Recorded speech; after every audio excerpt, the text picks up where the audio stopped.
Alexandra, she has such a fierce comment.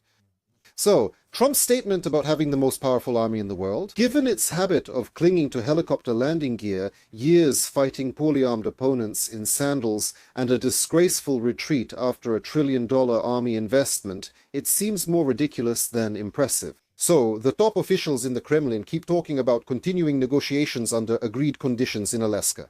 Lukashenko suggests agreeing to these terms, but the United States and Ukraine pay no attention at all. And in the end, Russia is to blame. Are you serious? It turns out there's black and white in every thought.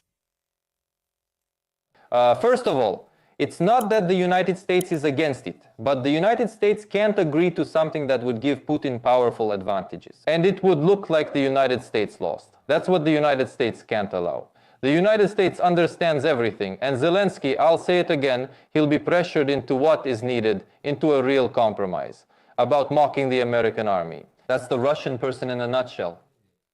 Come to America, Alexandra, and see how people live who, while leading in this, aren't obsessed with militarization and building rockets. Because they can produce an iPhone, which you probably use as well, Alexander.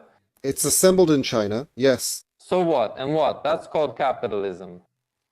I don't see anything wrong with that. You're an interesting person. No, look, how civilians live and how the army lives are very different. Because in reality, Of course. I haven't discussed this situation with you in that way. And again, to stand up a bit for Alexandra, look, if you take Hexit very objectively, dryly, and just listen and hear Hexit, with all these statements that we're powerful, we're the coolest.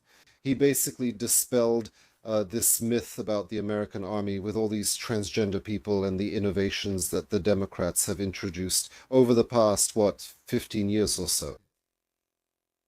He took down the Democrats, not the American army. The previous approach, together with Trump, made it clear that this will no longer happen. A real army will be built and many things will change. So that what we are discussing today does not happen. There are skirts here, missiles over there, and everything is being built fast. But once again, I want to say, going back to Alexandra, you need to give something to civilization, to people for life, to be able to build. Where it's assembled is another issue.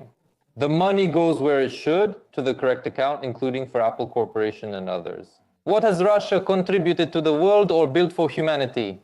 You, Alexander, have nothing Russian at all. After so much time in the West, you're just like me. I admit and admire it, but you don't like that.